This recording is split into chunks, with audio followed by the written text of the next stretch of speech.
യേശുക്രിസ്തു മുഖാന്തരം ജയം നൽകുന്ന ദൈവത്തിന് സ്തോത്രം. അനുഗ്രഹമേറിയ നല്ല സമയത്തിനായി ദൈവത്തെ സ്തുതിക്കുന്നു, സ്തോത്രം ചെയ്യുന്നു. നസ്രേന്റെ വഴികൾ എന്ന ആത്മീക പ്രോഗ്രാമിലേക്ക് എല്ലാ പ്രേക്ഷകരെയും യേശുക്രിസ്തുവിന്റെ നാമത്തിൽ സ്വാഗതം ചെയ്യുന്നു. കഴിഞ്ഞ എപ്പിസോഡുകൾ നിങ്ങളുടെ ജീവിതത്തിൽ അനുഗ്രഹമായി എന്ന് കേൾക്കുന്നതിൽ ദൈവത്തിന് നന്ദി കരയേറ്റുന്നു. ഇന്നും അനുഗ്രഹിക്കപ്പെട്ട ഒരു സാക്ഷ്യവുമായി കർത്താവിന്റെ ശ്രേഷ്ഠദാസൻ പാസ്റ്റർ ബൈജു പാസ്റ്ററാണ് നമ്മുടെ കൂടെ ഉള്ളത്. കർത്താവിന്റെ ദാസനെ ഓർത്ത് ദൈവത്തിന് നന്ദി കരയേറ്റുന്നു. തുടർന്നുള്ള സമയം കർത്താവിന്റെ ദാസനിലൂടെ തന്റെ സാക്ഷ്യം കേൾക്കുവാനായിട്ട് നമുക്ക് ശ്രദ്ധ തിരിക്കാം. അതിനായി കർത്താവിന്റെ ദാസനെ ക്ഷണിക്കുന്നു. പ്രൈസ് ലോർഡ് പാസ്റ്ററെ.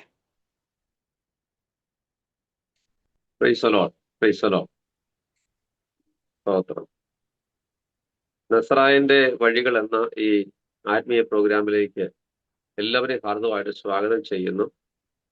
പ്രിയ ജിജിൻ ബ്രദറിന്റെ ചില നാളുകളായി സോഷ്യൽ മീഡിയയിലൂടെ താൻ ചെയ്യുന്ന എല്ലാ പ്രവർത്തനങ്ങൾക്കായിട്ട് ദൈവത്തിന് സ്തോത്രം ചെയ്യുന്നു. ഈ കോവിഡ് സമയത്ത് പ്രിയ ജിജിനുമായിട്ട് പരിചയപ്പെടുവാനും എൻ്റെയും റിവൈവൽ എന്ന ഫേസ്ബുക്ക് പേജിലൂടെ കർത്താവിനെ മഹത്വപ്പെടുത്തുവാനും അനേകർക്ക് അനുഗ്രഹമായി തീരത്തക്കവണ്ണം ദൈവം സംസാരിക്കാനൊക്കെ അവസരം നൽകിയിട്ടുണ്ട്. ഇന്ന് ഈ നടക്കുന്നതായിരിക്കുന്ന ഈ പ്രോഗ്രാമിലൂടെ ഇത് ശ്രമിക്കുന്ന ഇത് കാണുന്ന എല്ലാ പ്രേക്ഷകരെയും ഹൃദയപൂർവ്വം സ്വാഗതം ചെയ്യുന്നു. നസ്രായന്റെ വഴികൾ എന്നാണല്ലോ ഈ പ്രോഗ്രാമിന്റെ പേര്. ഇസ്രായേൽ മക്കളുടെ ജീവിതത്തില് അവർക്ക് സംഭവിച്ച ഏറ്റവും വലിയൊരു പരാജയം എന്ന് പറയുന്നത് ദൈവം നടത്തിയ വഴികളെ മറന്നു കളഞ്ഞു എന്നതാണ്. വേഗത്തിൽ അവന്റെ പ്രവൃത്തികളെ മറന്നു കളഞ്ഞു എന്ന് തിരുവചനത്തിൽ ഓർപ്പിക്കുന്നുണ്ട്. ദൈവം നമ്മളെ നടത്തുന്നത് കൊണ്ടാണ് നമ്മൾ ഓരോ ദിവസവും മുന്നോട്ട് പോകുന്നത്. എന്നാൽ ദൈവം നടത്തുന്ന വഴികൾ അത് ചെറുതാണെങ്കിലും വലുതാണെങ്കിലും നമ്മൾ നന്ദിയോട് ഓർക്കുകയും ദൈവത്തിന് നന്ദി സ്തോത്രവും അർപ്പിക്കുകയും ചെയ്തുകൊണ്ടിരുന്നാൽ നിശ്ചയമായും നമുക്കത് വലിയ അനുഗ്രഹമാക്കിയിരുന്നു. മക്കൾക്ക് സംഭവിച്ചതുപോലെ ദൈവം നടത്തിയ വഴികളെ പിന്നീട് മുന്നോട്ട് പോകുമ്പോൾ അതെല്ലാം വലിയ പ്രയാസങ്ങളിലേക്ക് പോകുന്നതായി കാണാൻ കഴിഞ്ഞിട്ടുണ്ട്. ഞാൻ ഇന്ന് എൻ്റെ അനുഭവത്തിന്റെ വെളിച്ചത്തിൽ നിന്നുകൊണ്ട് യേശുക്രിസ്തുവിലൂടെ എനിക്ക് ലഭിച്ച ദൈവാനുഗ്രഹത്തെ കുറിച്ച് ചില വാക്കുകൾ സാക്ഷ്യപ്പെടുത്തുവാൻ ആഗ്രഹിക്കുകയാണ്. സ്തോത്രം. പാസ്റ്റർ, അതിന് മുന്നായിട്ട് പാസ്റ്ററിന്റെ പേരും കാര്യങ്ങളോടൊന്ന് പറയാം. വീട്ടിൽ ആരൊക്കെ ഉണ്ട് കാര്യങ്ങളോട് പറയാം പാസ്റ്റർ പ്രേക്ഷകർക്കായിട്ട്. എൻ്റെ പേര് പാസ്റ്റർ ബൈജി ജോർജ്. എൻ്റെ വീട്ടില് വൈഫ്, 3 കുഞ്ഞുങ്ങളുണ്ട്. ഞാൻ 2001 കർത്താവ് യേശു ക്രിസ്തുവിനെ രക്ഷിതാവായി സ്വീകരിച്ച് ഈ ഒരു പെന്തക്കോസ്ത് അനുഭവത്തിലേക്ക് വരുന്നത്. അതിനു മുമ്പ് ഒരു റോമൻ കാത്തലിക് പശ്ചാത്തലത്തിലായിരുന്നു. എൻ്റെ കുടുംബം ഒരു പാരമ്പര്യ കാത്തലിക് ഭവനത്തിൽ ആണ് ജനിച്ചു വളർന്നത്. അപ്പായൊക്കെ എന്നും പള്ളിയിൽ പോകുന്ന ഒരു ഭക്തനായ മനുഷ്യനായിരുന്നു. എന്നാൽ എൻ്റെ ജീവിതത്തിൽ ഏതാണ്ട് 1992 പപ്പ മരിച്ച ശേഷം ഞാൻ പഠനം പൂർത്തീകരിച്ച് ജോലിയിലൊക്കെ പ്രവേശിച്ച ആ കാലഘട്ടങ്ങളിൽ 95 കാലഘട്ടങ്ങളിലൊക്കെ ഒത്തിരി വഴിതെറ്റിയ മാർഗത്തിലൂടെ പോയി. മദ്യത്തിനും പുകവലിക്കും പോലെ മറ്റുള്ള ലോകത്തിൻ്റെതായിരിക്കുന്ന എല്ലാ ഒഴുക്കിനും ഒത്തവണ്ണം ജീവിച്ചു. അങ്ങനെ മുന്നോട്ട് പോയ അവസരത്തിലാണ് യേശു ക്രിസ്തുവിലൂടെ എനിക്ക് ഈ വലിയ രക്ഷ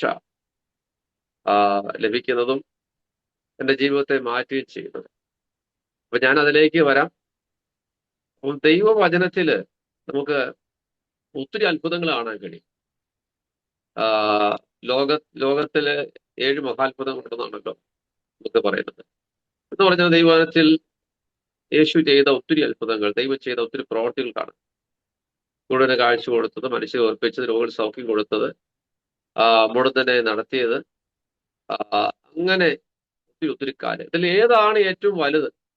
ഏറ്റവും വലിയ അത്ഭുതം ഏതാണ് എന്ന് ചോദിച്ചു കഴിഞ്ഞാൽ അതിന് ഓരോരുത്തരോട് ചോദിച്ചു കഴിഞ്ഞാൽ അവർക്ക് ഓരോ കാഴ്ചപ്പാട് കാണും. എന്നാൽ ബൈബിളിലെ ഏറ്റവും വലിയ അത്ഭുതം എന്ന് പറയുന്നത് ഇതൊന്നുമല്ല. ഏറ്റവും വലിയ അത്ഭുതം എന്ന് പറയുന്നത് ദൈവം മനുഷ്യനായിട്ട് ഈ ഭൂമിയിലേക്ക് വന്നതാണ് ഏറ്റവും വലിയ അത്ഭുതം. സ്തോത്രം. അപ്പം ഇന്ന് ഉയർച്ചയിലിരിക്കുന്നവർക്ക് അവർക്ക് താഴേക്ക് വരാൻ ഭയങ്കര മടിയാണ്. ഉയർന്ന പൊസിഷൻ ഇരിക്കുന്നവർക്ക് എപ്പോഴും താഴോട്ട് വരാനായിട്ട് എപ്പോഴും വലിയ വൈമുഖ്യമുണ്ട്. എന്നാൽ ദൈവം തൻ്റെ മഹത്വമൊക്കെ വെടിഞ്ഞിട്ട് പാപികളായിരിക്കുന്ന നമ്മെ രക്ഷിക്കാൻ വേണ്ടി ഈ താണഭൂമിയിലേക്ക് ഒരു മനുഷ്യനായി അവതരിച്ചു എന്നുള്ളതാണ് വേദപുസ്തകത്തിലെ ഏറ്റവും വലിയ അത്ഭുതം ആയിട്ട് എനിക്ക് മനസ്സിലാക്കാൻ കഴിയുന്നത്. പ്രൈസല്ലോ. അങ്ങനെ അത്ഭുതം നടന്നില്ലായിരുന്നെങ്കിൽ ഇന്ന് മാനവരാശിക്ക് രക്ഷ ഉണ്ടാകുമായിരുന്നില്ല. അപ്പോൾ അതൊന്നാമത്തെ അത്ഭുതം. ഇനി അത് കഴിഞ്ഞാൽ പിന്നെ ഏറ്റവും വലിയ അത്ഭുതം എന്ന് ചോദിച്ചു കഴിഞ്ഞാൽ മനുഷ്യന്, പാപിയായ മനുഷ്യന് ദൈവത്തിന്റെ മക്കളായി തീരുവാൻ കഴിയുന്ന ഒരു ദൈവിക പദ്ധതി ഉളവായതാണ് രണ്ടാമത്തെ ഏറ്റവും വലിയ അത്ഭുതം പറയുന്നത്. പ്രൈസല്ലോ. അപ്പൊ ദൈവമക്കളായി തീരുക എന്ന പേരുകൊണ്ട് മാറുന്ന ഒരു കാര്യമല്ല ഞാൻ ഉദ്ദേശിച്ചത്. പ്രൈസല്ലോ. ഇപ്പോൾ ഏതെങ്കിലും സംഘടനയിലോ സമുദായത്തിലോ ഇതര അങ്ങനെയുള്ളതായിരിക്കുന്ന മതഭാഗത്തിൽപ്പെട്ടവർക്ക് നമുക്കറിയാം പേരുകൊണ്ട് ഓരോ മതഭാഗത്തിൽപ്പെട്ടവരെ തിരിച്ചറിയാൻ കഴിയും. കോമൺ നെയിംസ് ഉണ്ട്. പ്രൈസല്ലോ. എന്നൊരു ക്രിസ്ത്യാനിയുടെ പേര് ഇട്ടതുകൊണ്ട് അങ്ങനെയല്ല. പേര് മാറ്റുന്ന ദൈവമക്കൾ എന്ന നിലയിലേക്ക് മാറ്റപ്പെടുക എന്ന് പറഞ്ഞാൽ ജീവിതത്തെ മുഴുവനായി മാറ്റുക എന്നുള്ളതാണ് പുസ്തകം. പ്രൈസല്ല. അപ്പൊ എന്റെ ജീവിതത്തിൽ ഏറ്റവും വലിയ അത്ഭുതം എന്ന് പറയുന്നത് ദൈവം എനിക്ക് ഒത്തിരി നന്മകൾ നൽകിയിട്ടുണ്ട്. പക്ഷെ എന്റെ ജീവിതത്തിൽ ഞാൻ എപ്പോഴും സ്മരിക്കുന്ന ഒരു കാര്യം, എന്റെ ജീവിതത്തെ മാറ്റിയതാണ് ഏറ്റവും വലിയ അത്ഭുതം എന്ന് പറയുന്നത്. സ്തോത്രം. കാരണം പാപത്തിന്റെ വഴികളിലൂടെ സഞ്ചരിച്ച എന്നെ, ലോകത്തിന്റെ എല്ലാ മോഹങ്ങൾക്കൊത്തവണ്ണം ജീവിച്ച എന്നെ യേശു ക്രിസ്തു വഴിയായി എന്റെ ജീവിതത്തെ പൂർണ്ണമായിട്ട് മാറ്റിയെടുത്തു. സ്തോത്രം. 2 Corinthians 5 പറയുന്നു, ഒരുവൻ ക്രിസ്തുവിലായാൽ അവൻ പുതിയ സൃഷ്ടിയാകുന്നു, പഴയത് കഴിഞ്ഞുപോയി. അപ്പോൾ ഒരു പുതിയ ഒരാളാക്കി എന്നെ മാറ്റി. ഇപ്പൊ ഞാൻ 100% യേശുവിനെ പോലെ ആണെന്ന് എനിക്ക് അവകാശപ്പെടാനൊന്നും കഴിയത്തില്ല. ഞാൻ അങ്ങനെ അവകാശപ്പെടുന്നില്ല. പക്ഷെ ഒരു കാര്യം ഉറപ്പാണ്, ഞാൻ പഴയ ആളല്ല. അത് ഞാൻ തന്നെ സാക്ഷ്യപ്പെടുത്തുന്നതല്ല. ഞാൻ ജനിച്ചു വളർന്ന എൻ്റെ സ്വന്തം ദേശത്ത് ഞാനിപ്പോൾ താമസിച്ചുകൊണ്ട് ദൈവവേല ചെയ്യുന്നു. കൂട്ടിക്കൽ എന്ന ദേശത്താണ് താമസിക്കുന്നത്.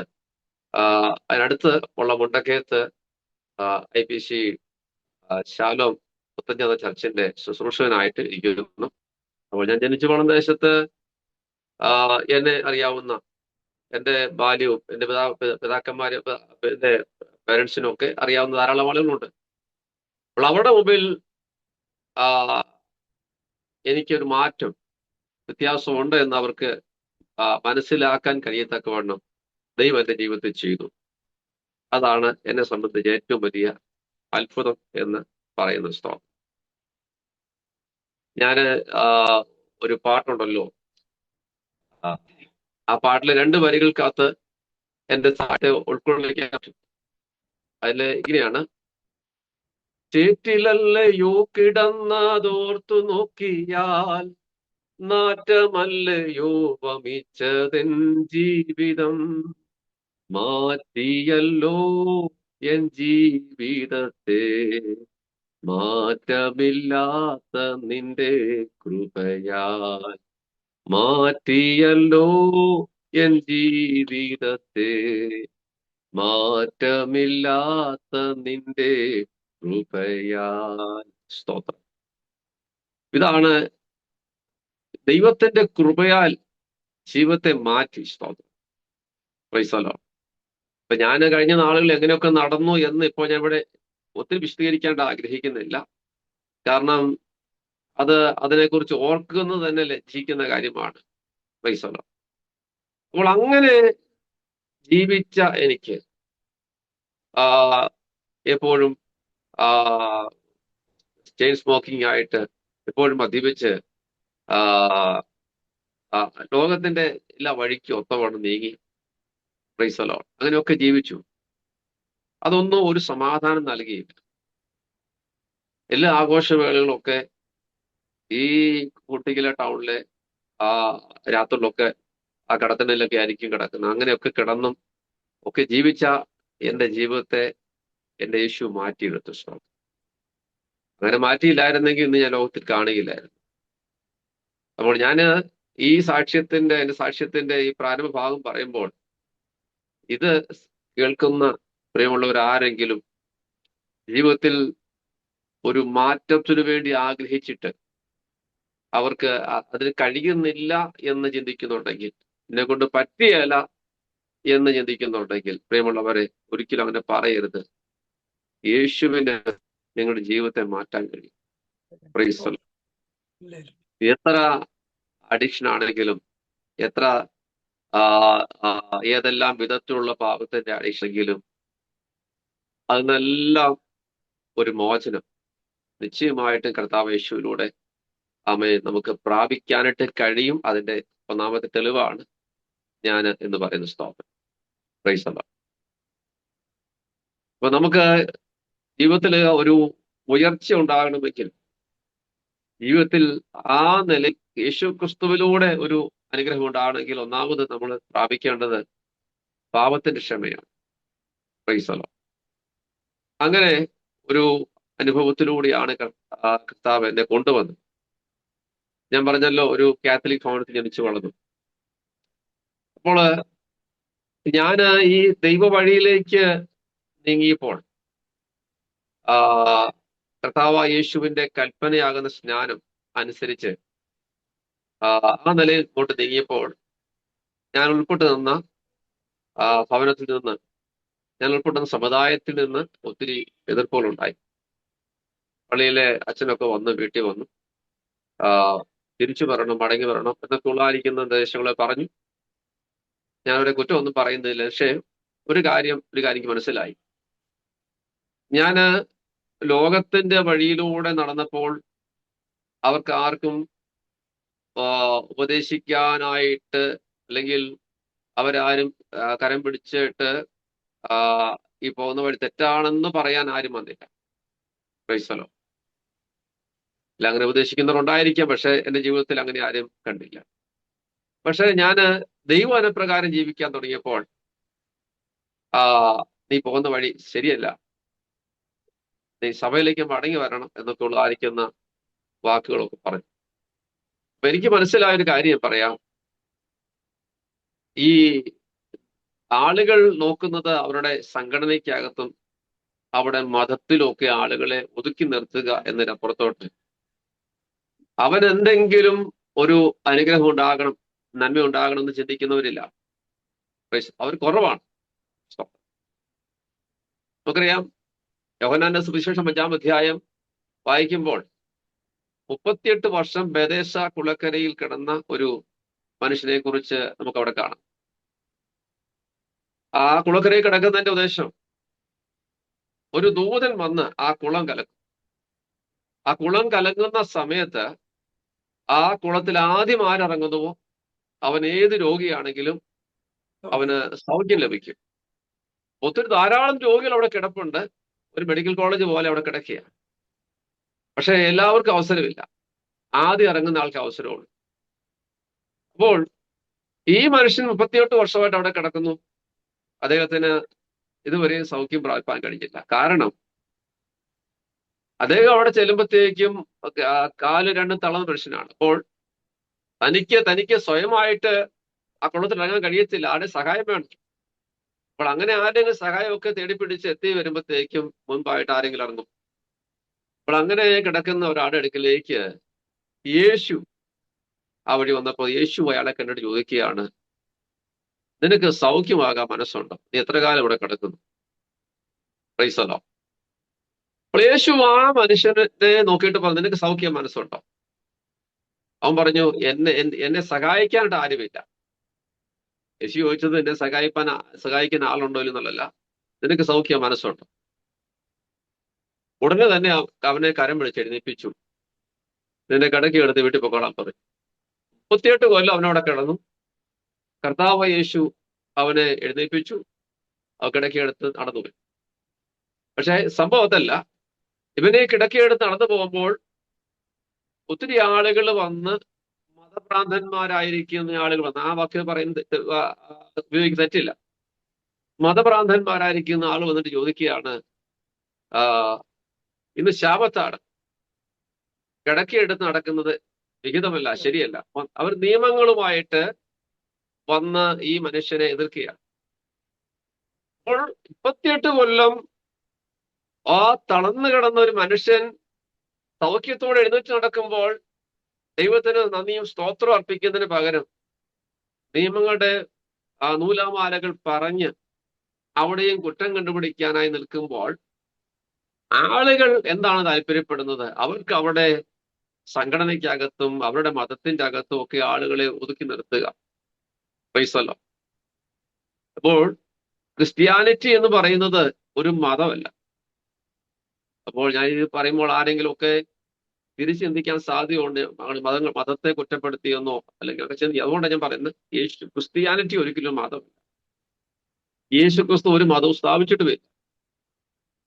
യേശു ക്രിസ്തുവിന്റെ എന്ന് പറയുന്നത് ഒരു ക്രിസ്തീയ മാർഗമാണ്, ദൈവരാജ്യത്തിലേക്കുള്ള ഒരു മാർഗം.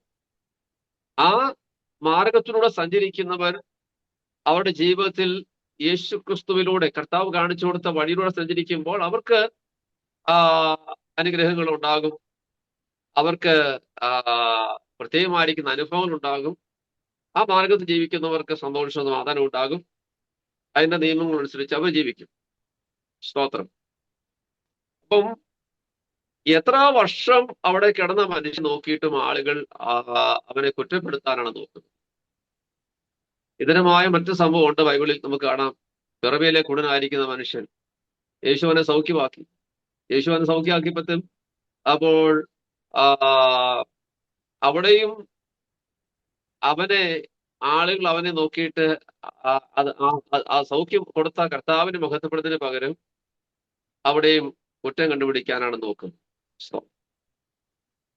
അപ്പോൾ ഞാനൊരു കാര്യം പറയാം, പ്രിയമുള്ളവരെ, നിങ്ങളെ സഹായിക്കാനായിട്ട് ആരുമില്ലെങ്കിലും സഹായിക്കാൻ മനസ്സുള്ള, കഴിവുള്ള ഒരു നല്ല കർത്താവുണ്ട്. Praise the Lord. 38 കൊല്ലം കുളക്കരയിൽ കിടന്ന ആ മനുഷ്യൻ പറയുന്നത്, എന്നെ സഹായിപ്പാൻ ആരുമില്ല, ഈ വിഷയത്തിൽ എന്റെ കാര്യത്തിൽ എന്നെ സഹായിക്കാൻ ആരുമില്ല. ആരുമില്ലെന്നുള്ളതല്ല, ആൾക്കാരുണ്ടാകാം, പക്ഷെ അവന് വേണ്ടി ആരും ഇറങ്ങാൻ തയ്യാറല്ല.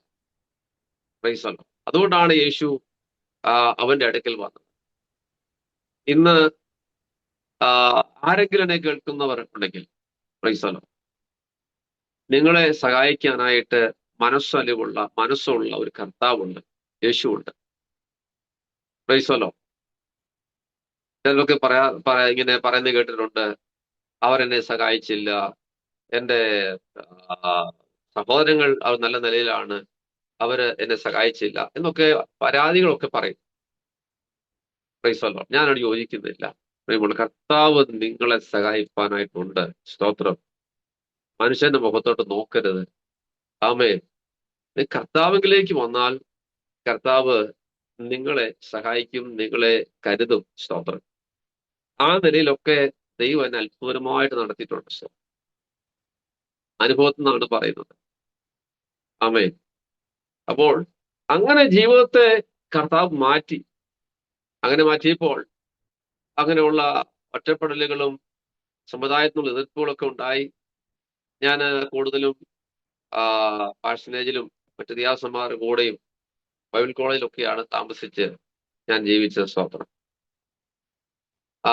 അങ്ങനെ ഏതാണ്ട് 2002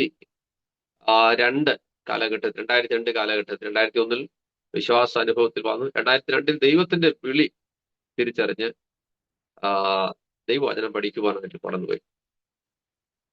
അപ്പോൾ ആ ദൈവവചന പഠനശേഷം 2006 മുതൽ മുംബൈയിൽ ശുശ്രൂഷയ്ക്കായി കടന്നു പോകുവാനായിട്ട് കർത്താവ് സഹായിച്ചു. അതെല്ലാം ദൈവത്തിന്റെ ഒരു പദ്ധതിയായിരുന്നു. അതിനെക്കുറിച്ചും ഒരു വാക്ക് പറയാം. അതായത് 2006 ബോംബെയിലേക്ക് പോകാൻ എനിക്ക് യാതൊരു താല്പര്യമില്ല. ബോംബെയിലേക്ക് നോർത്ത് ഇന്ത്യയിലേക്ക് തന്നെ പോകാനായിട്ട് യാതൊരു താല്പര്യമില്ല. പക്ഷേ ഒരു ഒരു ഒരു ഒരു വീട്ടിൽ നടന്നൊരു പ്രാർത്ഥനയിൽ, ഒരു ചെറിയ വീടാ, അവിടെ കറണ്ടുമില്ല. അപ്പോൾ അങ്ങനെ ഒരു സാഹചര്യത്തിൽ ഒരു ദൈവദാസി പുറകിൽ ഇരിപ്പുണ്ട്, പ്രവാചകിയാണ്. അപ്പോൾ ഞാൻ ഫ്രണ്ടിൽ ഇരിപ്പുണ്ട്. ആ ദൈവദാസി ആദ്യമായിട്ടാണ് ആ ചർച്ചിൽ, ആ കൂട്ടായ്മയിൽ സംബന്ധിക്കുന്നത്. എനിക്ക് അവരെ അറിയത്തില്ല, ആ ദൈവദാസിക്ക് എന്നെ അറിയത്തില്ല.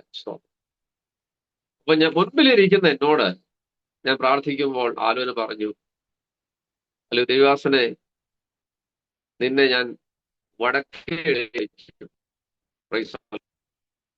അവിടെ നിനക്ക് ചില പ്രശ്നങ്ങളുണ്ടാകും, പ്രതികൂലങ്ങളുണ്ടാകും, എങ്കിലും ഭയപ്പെടേണ്ട, നിന്നെ കരുവാനായിട്ട് ഞാൻ അവിടെ ആളുകളെ ഒരുക്കും എന്ന ആലോചന പറഞ്ഞു. അങ്ങനെ ആ ദൈവാലോചനയ്ക്ക് ശേഷം ദൈവം എനിക്ക് ചില മുഖാന്തരങ്ങളെ ഒരുക്കി. അങ്ങനെയാണ് മുംബൈയിലേക്ക് 2006 മുംബൈയിൽ കർത്താവിന്റെ വേലയ്ക്കായിട്ട് കടന്നു പോകുവാൻ ദൈവം സഹായിക്കുന്നത്. ക്രൈസ്തവം. അപ്പൊ ദൈവാനം പഠിച്ചുകൊണ്ടിരുന്ന കാലഘട്ടത്തിൽ എന്ന് പറഞ്ഞു കഴിഞ്ഞാൽ ശരി ബുദ്ധിമുട്ടോടെ കടന്നുപോയ സാമ്പത്തികമായ എല്ലാ നിലയിലൊക്കെ വളരെ ബുദ്ധിമുട്ട് അനുഭവിച്ച സമയങ്ങളായി. കാരണം വീട്ടിൽ നിന്ന് നമുക്ക് യാതൊരു സപ്പോർട്ടില്ല, ഒരു രൂപ പോലും തരാനായിട്ട് ആരുമില്ല. എൻ്റെ ഓർമ്മയിൽ 2 വെള്ള ഷർട്ട്, അത് ഒരു ദിവസം വാങ്ങിച്ചതെന്നാണ്. ആ 2 വെള്ള ഷർട്ട് മാത്രമേ എനിക്ക് ഉണ്ടായിരുന്നുള്ളൂ, 2 പാൻറ്റും ഉണ്ടായിരുന്നുള്ളൂ. ആ 3 വർഷം പഠിക്കുമ്പോഴും ഇത് മാറി മാറി മാറി കഴുകി ഇട്ടുകൊണ്ടാണ് ഞാൻ അത് പഠിച്ചത്. എൻ്റെ ഗ്രാജുവേഷനിലും സമയത്തും ഒരു പുതിയ ഡ്രസ്സ് ഇടാനായിട്ടില്ലായിരുന്നു. ആ സമയത്ത് ആ ഗ്രാജുവേഷൻ്റെ അന്നും പഴയ ആ 3 കൊല്ലം ഉപയോഗിച്ച അതേ ഷർട്ട് തന്നെ കഴുകി തേച്ച് ഫുൾ കെയർ എന്ന് പറഞ്ഞപ്പോഴത്തേക്ക് ഇടാൻ ബട്ടൺസും ഇല്ല. അപ്പോൾ അങ്ങനെയൊക്കെയുള്ള നിലയിലാണ് ഞാൻ ഗ്രാജുവേറ്റ് ചെയ്തത്. ഇന്ന് നമ്മുടെ പ്രിയപ്പെട്ടവർക്ക് ഗ്രാജുവേഷൻ സെറിമണിയിലൊക്കെ പങ്കെടുക്കുമ്പോൾ അവര് പേരൻസ് കൂടെ നിൽക്കുന്നതും അതുപോലെ തന്നെ അവർക്ക് കൊടുക്കുകയും ഒക്കെ ചെയ്യണപ്പോൾ എന്റെ കണ്ണ് നിറയാറുണ്ട്. പക്ഷെ അതുകൊണ്ടൊന്നും എനിക്ക് ദോഷം സംഭവിച്ചിട്ടില്ല. ഞാൻ ദൈവ സ്തോത്രം ചെയ്യും. എന്റെ ജീവിതത്തിൽ കടന്നു വന്ന ആ സമയങ്ങൾ കൊണ്ട് ഞാൻ പറഞ്ഞിട്ട് ഒരു ദോഷവും സംഭവിച്ചിട്ടുമില്ല. കാരണം വിളിച്ച ദൈവം വിശ്വസ്തനാണ്. ദൈവം പഠിക്കുമ്പോൾ ദൈവവചിച്ചുകൊണ്ടിരിക്കുന്ന ഘട്ടത്തില് ഞാൻ അത് ആർക്കെങ്കിലും ഒക്കെ പ്രയോജനം ഉണ്ടാകുന്ന നിശ്ചയമായിട്ടും ഞാൻ പറഞ്ഞല്ലോ, ഒത്തിരി ഞെരുങ്ങിയാണ്, സാമ്പത്തികമായി ഞെരുങ്ങിയാണ് ഞാൻ കടന്നുപോയത്. ഒരിക്കലും ഞാന് റോഡിൽ നടന്നു പോകുമ്പോഴത്തേക്കും എൻ്റെ കാലിൽ ചെരുപ്പ് പൊട്ടിപ്പോയി. അപ്പൊ ആ ചെരുപ്പ് പഴയ ചെരുപ്പാണ്, ഒരു ലെതറിന്റെ ചെരുപ്പായിരുന്നു. അപ്പൊ അതിന്റെ നേരത്തെ പൊട്ടിയിട്ട് അതിന്റെ ആ വള്ളിയിലൊക്കെ ഞാൻ താഴെ സ്റ്റാപ്ലറിന്റെ പിന്നുകൊണ്ട് ഞെക്കി ഒക്കെ വെച്ച് അഡ്ജസ്റ്റ് ചെയ്താണ് കൊണ്ടുവന്നത്. അപ്പൊ ഞാനിങ്ങനെ പ്രാർത്ഥിക്കുന്നുണ്ടായിരുന്നു, ഇവര് ചെരുപ്പ് വഴിക്ക് വെച്ച് ചെരുപ്പ് പൊട്ടിപ്പോയപ്പോൾ ആ വഴിസൈഡിലൂടെ ചെരുപ്പ് ഉപയോഗിക്കാൻ കൊള്ളത്തില്ലാത്തതുകൊണ്ട് അത് എടുത്ത് കളഞ്ഞു.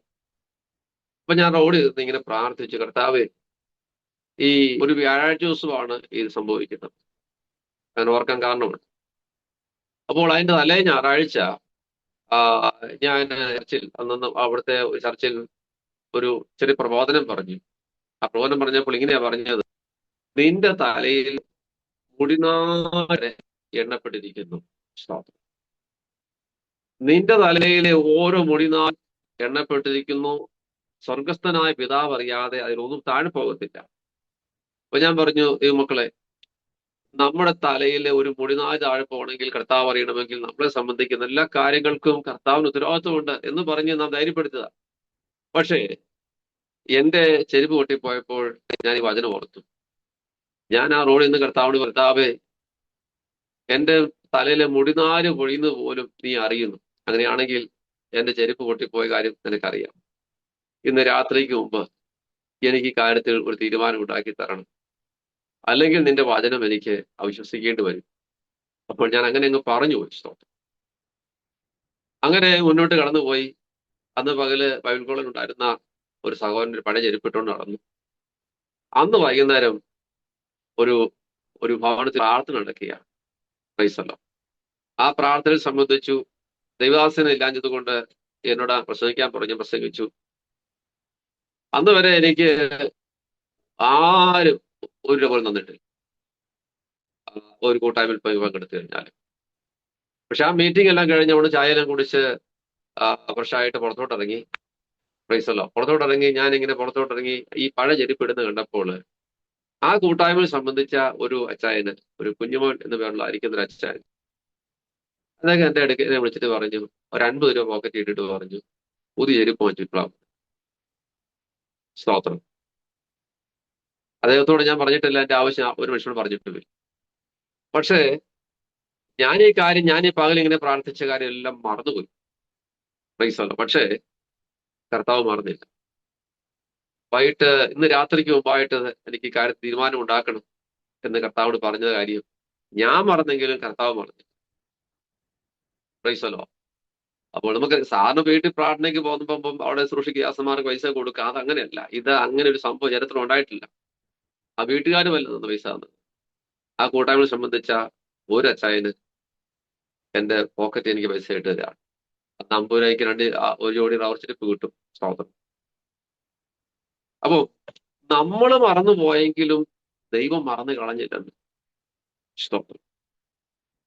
അപ്പോ പ്രിയമുള്ളവരെ, നമ്മുടെ വാക്കുകൾ, നമ്മുടെ വേദനകളുടെ സമയത്ത്, നൊമ്പരങ്ങളുടെ സമയത്തൊക്കെ നമ്മൾ പറഞ്ഞ പല വാക്കുകളും ഒക്കെ നമ്മൾ മറന്നുകാറുണ്ട്. പക്ഷെ ഒരു കാര്യം ഓർത്തോണം, ദൈവസന്നിധിയിൽ പറഞ്ഞ വാക്കുകളൊന്നും കർത്താവ് മറന്നു കളയുന്നില്ല.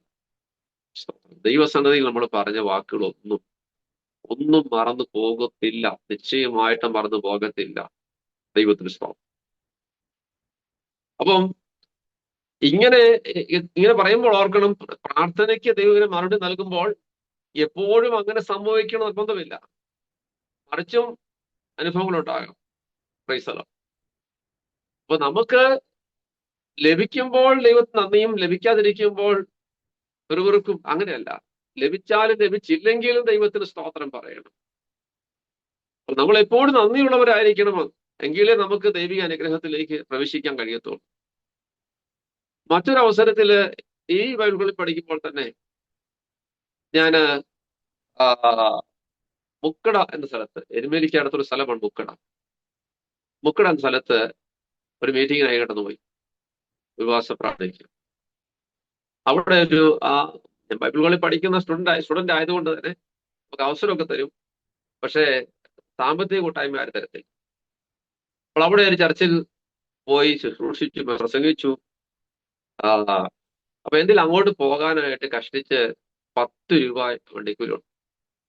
അപ്പൊ 10 രൂപ മതി എന്ന് മുണ്ടക്കയത്തിനടുത്ത് നെന്മേനി എന്ന സ്ഥലത്ത് നിന്ന് ഈ മുക്കട വരെ ചെല്ലാൻ 10 രൂപ മതി.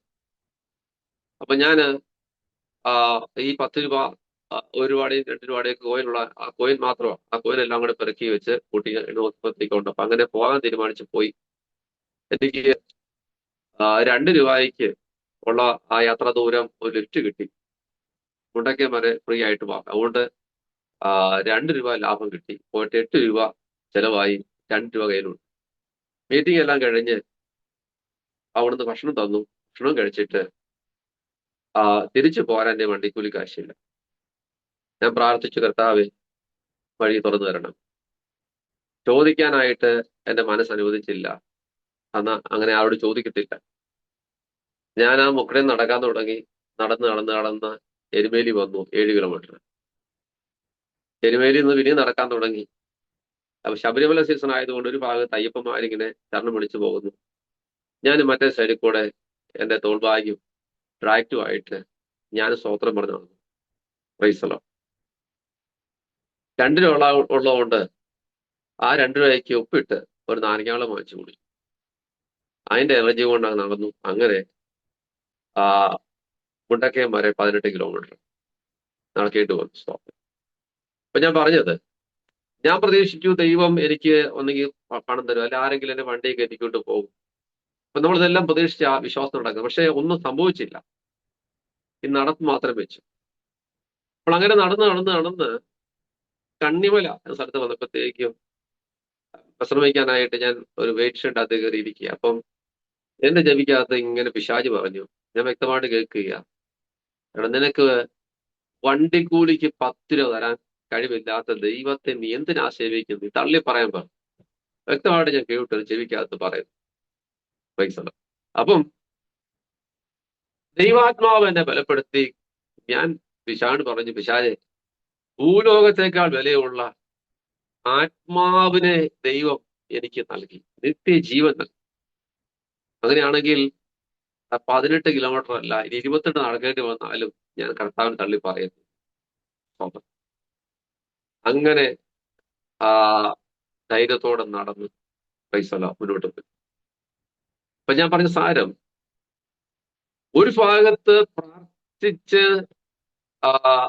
അപ്പോൾ തന്നെ ആ സൂര്യൻ ഇരുട്ടുന്നതിന് മുമ്പ് തന്നെ, അല്ലെങ്കിൽ നേരം വെളുക്കുന്ന മുമ്പ് തന്നെ മറുപടി ലഭിച്ച അനുഭവങ്ങൾ ഉള്ളപ്പോൾ തന്നെ മറുവശത്ത് ഇങ്ങനെയും അനുഭവങ്ങൾ ഉണ്ടായിട്ടുണ്ട്. അതെന്തിനാണെന്ന് ചോദിച്ചാൽ അത് ദോഷത്തിനല്ല. ദൈവത്തിന് നമുക്കൊരു വണ്ടി അറേഞ്ച് ചെയ്ത് തരാൻ കഴിവില്ലാഞ്ഞിട്ടല്ല, കർത്താവിന് നമുക്ക് വണ്ടിക്കൂലിക്ക് പൈസ തരാൻ കഴിവില്ലാഞ്ഞിട്ടല്ല. പിന്നെയോ ദൈവം നമ്മളെ പരിശോധിച്ചറിയുന്നതാണ്. സ്തോത്രം. അബ്രഹാമിനെ പരിശോധിച്ച് ടെസ്റ്റ് ചെയ്ത്, അബ്രഹാമെ നീ സ്നേഹിക്കുന്നതിന്റെ ഏകപുത്രനെ ഞാൻ കാണിക്കുന്ന മലയിൽ ഞാൻ കഴിക്കണം എന്ന് പറഞ്ഞപ്പോൾ ദൈവത്തിന് ആ ബലി ആവശ്യമുണ്ടായിട്ടല്ല. ദൈവത്തിന് അറിയേണ്ടത് അബ്രഹാമിന്റെ മനസ്സാണ്. നീ വില്ലിങ് ആകുമോ? ഞാൻ പറയുന്നത് അനുസരിക്കാൻ തയ്യാറാകുമോ? പ്രൈസലോ. നീ എന്നെ തള്ളി പറയുമോ നിന്റെ ജീവിതത്തിൽ കഷ്ടത വന്നാല്, രോഗം വന്നാല്? അപ്പോൾ ദൈവത്തിനത് അറിയണം, നമ്മുടെ മനസ്സറിയണം. അങ്ങനെ അറിയുമ്പോഴാണ് ദൈവം നമ്മളെ ഉറപ്പിക്കുമ്പോഴാണ് ദൈവ അനുഗ്രഹം നമ്മുടെ മേൽ കലവറയില്ലാതെ ചൊരിയപ്പെടുന്നത്. പ്രൈസലോ. അബ്രഹാമിനെ ദൈവം അനുഗ്രഹിച്ചപ്പോഴാണ് അബ്രഹാമോട് പറയുന്നു, ഞാൻ നിന്നെ ഐശ്വര്യമായിട്ട് അനുഗ്രഹിക്കും എന്ന് പറയുന്നത്, നീ ഈ കാര്യം ചെയ്യുവാൻ മടി കാണിക്കായതുകൊണ്ട്, അനുസരിക്കാൻ തയ്യാറായതുകൊണ്ട്, നീ ദൈവത്തെ ഭയപ്പെടുന്നത് കൊണ്ട്. പ്രൈസലോ. അപ്പൊ ഞാൻ ഈ വിശുദ്ധ ബൈബിളിൽ എബ്രായലേഖനത്തിൽ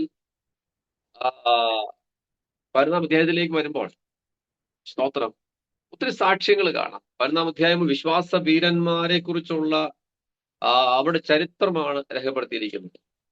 അപ്പോൾ അതിന്റെ അകത്ത് 11-ാം അധ്യായം 34 മുതൽ വായിക്കുമ്പോൾ ഇങ്ങനെ കാണുന്നു, വിശ്വാസത്താൽ അവർ രാജ്യങ്ങളെ അടക്കി, നീതി നടത്തി, വാഗ്ദത്തം പ്രാപിച്ചു, സിംഹങ്ങളുടെ വായ അടച്ചു, തീയുടെ ബലം കെടുത്തി, വാളുടെ വായ്ക്ക് തെറ്റി, ബലഹീനതയിൽ ശക്തി പ്രാപിച്ചു, യുദ്ധത്തിൽ വീരന്മാരായി തീർന്നു, അന്യന്മാരുടെ സൈന്യങ്ങളെ ഓടിച്ചു. എന്നിട്ട് 37-ാമത്തെ വാക്യത്തിലേക്ക് 36-ാമത്തെ വാക്യത്തിലേക്ക് വരുമ്പോൾ പറയുന്നു, വേറെ ചെയ്ത പരിഹാസം, ചമ്മട്ടി, ചങ്ങല, തടവ് ഇവയാലുള്ള പരീക്ഷ അനുഭവിച്ചു, കല്ലേറേറ്റു, ഈർച്ചവാളാൽ അറക്കപ്പെട്ടു, പരീക്ഷിക്കപ്പെട്ടു, വാളാൽ കൊല്ലപ്പെട്ടു, ജടയാടുകളുടെയും കോലാടുകളുടെയും തോൾ ധരിച്ചു, ബുദ്ധിമുട്ടും ഉപദ്രവവും കഷ്ടവും സഹിച്ചു, കാടുകളിലും മലകളിലും ഗുഹകളിലും ഭൂമിയുടെ പിളർപ്പുകളിലും ഉഴന്നു വലഞ്ഞു, ലോകം അവർക്ക് യോഗ്യമായിരുന്നില്ല.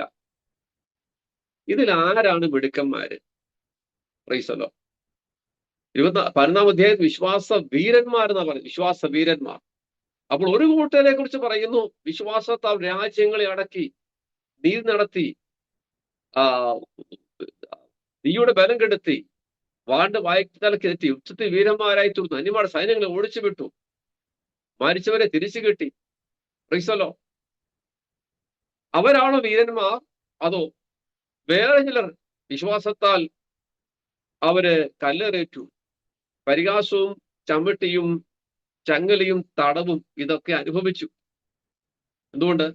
വിശ്വാസത്താൽ, വിശ്വാസത്തിനു വേണ്ടി നിന്നപ്പോൾ പരിഹസിക്കപ്പെട്ടു, കള്ളനേൽക്കപ്പെടേണ്ടി വന്നു, ഉപദ്രവങ്ങളും കഷ്ടങ്ങളും സഹിക്കേണ്ടി വന്നു, അലഞ്ഞ് തിരിഞ്ഞ് നടക്കേണ്ടി വന്നു.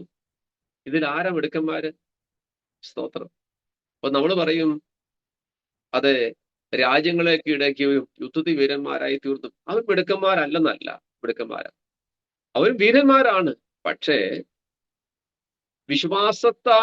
വിശ്വാസത്തിനു വേണ്ടി കഷ്ടം സഹിച്ചവരും അവരും കുറവുള്ളവരല്ല, അല്ലെങ്കിൽ അവര് പോരായ്മയുള്ളവരല്ല, അവരും വീരന്മാരാണ്. ദൈവസന്നിധിയിൽ അവർ ശ്രേഷ്ഠന്മാരാണ്. സ്തോത്രം. നമ്മളിന്ന് ലോകത്തിലോട്ട് നോക്കുമ്പോൾ, നമ്മുടെ ലോകത്തിലേക്ക് എന്ന് പറയുമ്പോൾ നമ്മുടെ ആത്മീക ലോകത്തിലേക്ക് നോക്കുമ്പോൾ നമുക്ക് ഈ കാഴ്ച കാണാം. വടക്കേന്ത്യയിലൊക്കെ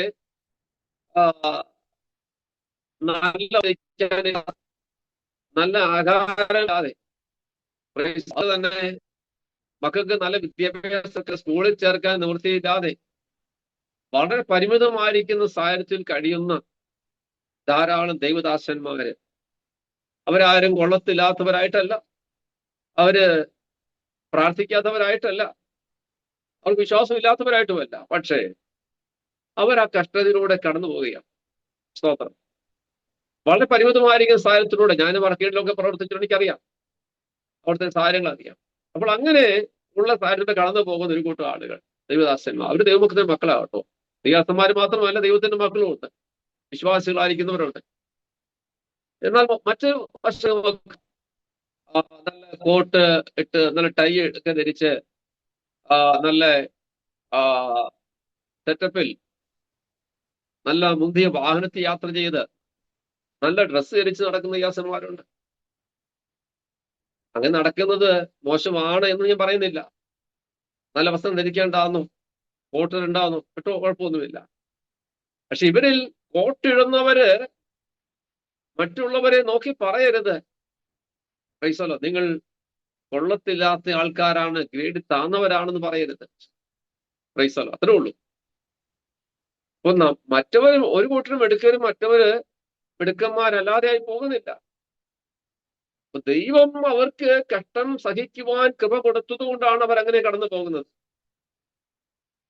ഞാനങ്ങനെ ഓർക്കാറുണ്ട്. അപ്പൊ എനിക്ക് ആ ഒരു കഷ്ടതയിലൂടെ ചിലപ്പോൾ എന്നെ കടത്തി വിട്ടെങ്കിൽ ഞാൻ അത്രയും ചിലപ്പോൾ അവരെ പോലെ നിന്നു ഒന്നും വരത്തില്ല. പ്രൈസല്ലോ. നമുക്ക് അങ്ങനെ ആരെയും വിധി എഴുതുവാൻ കഴിയത്തില്ല. ഞാൻ പറഞ്ഞ വിശ്വാസത്തിന്റെ അനുഭവത്തിലൂടെ കടന്നു പോകുമ്പോൾ ഇങ്ങനെ രണ്ട് വ്യത്യസ്തമായിരിക്കുന്ന വഴികളിലൂടെ ദൈവം നടത്തിയിട്ടുണ്ട്. അപ്പൊ ദൈവത്തിന്റെ വഴികളിൽ അനുഗ്രഹത്തിന്റെ വഴികൾ മാത്രമല്ല, ഇസ്രായേൽ മക്കളെ മരുഭൂമിയിലൂടെ നടത്തിയതിന് പുറകിൽ ദൈവോദ്ദേശമുണ്ടായിരുന്നു. അവരെ വിശപ്പിച്ചത് കൊണ്ട്, അവർക്ക് ദാഹം വരുത്തിയത് കൊണ്ട്, അവർക്ക് ആഹാരം ഇല്ലാതെ വന്നതുകൊണ്ട്, അതെല്ലാം ദൈവത്തിന്റെ പദ്ധതികൾപ്പെട്ട കാര്യമാണ്. ഞാൻ ഈ സാക്ഷ്യത്തിൽ നിന്ന് പറയുമ്പോൾ, ഈ ദൈവത്തിന്റെ അടിസ്ഥാനത്തിൽ കാര്യം പറയുമ്പോൾ, ഇതിൽ ശ്രോതാക്കളായിരിക്കുന്നവർക്ക്, പ്രേക്ഷകരായിരിക്കുന്നവർക്ക് ദൈവവേലയോട് ബന്ധപ്പെട്ട് ചെയ്യുന്നവർ ആരെങ്കിലും ഒക്കെ ഉണ്ടെങ്കിൽ ദൈവങ്ങളെ ഓർത്തോണം, കർത്താവ് വിശ്വസ്തനാണ്. പ്രൈസല്ലോ. കർത്താവ് നമ്മളെ കൈവിടുന്ന ദൈവമല്ല. ഞാൻ നിന്നെ ഒരു നാളും ഉപേക്ഷിക്കത്തില്ല, കൈവിടത്തില്ല എന്ന് പറഞ്ഞാണ് ഈ ശുശ്രൂഷയ്ക്കായിട്ട് വിളിച്ചത്. അപ്പോൾ അങ്ങനെ ദൈവം പഠിക്കുന്ന കാലഘട്ടങ്ങളിലൊക്കെ ഇങ്ങനെയുള്ളതായിരിക്കുന്ന സമ്മിശ്രമായ അനുഭവങ്ങളിലൂടെ കടന്നുപോയി. കൂടുതലും വളരെ ദുരിതത്തിലൂടെ തന്നെ കടന്നുപോയത്. സ്തോത്രം. വളരെ ദുരിതത്തിൽ കൂടെ. പ്രൈസല്ലോ. എങ്കിലും ഒരു മനുഷ്യരോടും അവിടെ ആവശ്യം പറഞ്ഞ് ചോദിക്കാനായിട്ട് ഇടയായിട്ടില്ല. ഒരു മനുഷ്യന്റെ അടുത്ത് പോയി കൈ നീട്ടിയിട്ടില്ല. പൈസ ഇല്ലെങ്കിൽ നടക്കും. പ്രൈസല്ലോ. പിന്നെ ആഹാരം കിട്ടില്ല, കാരണം ബൈബിൾ കോളേജിൽ ഭക്ഷണമുണ്ട്. നമുക്ക് ഇഷ്ടപ്രകാരം വാങ്ങിച്ച് കഴിക്കാൻ പറ്റത്തില്ല.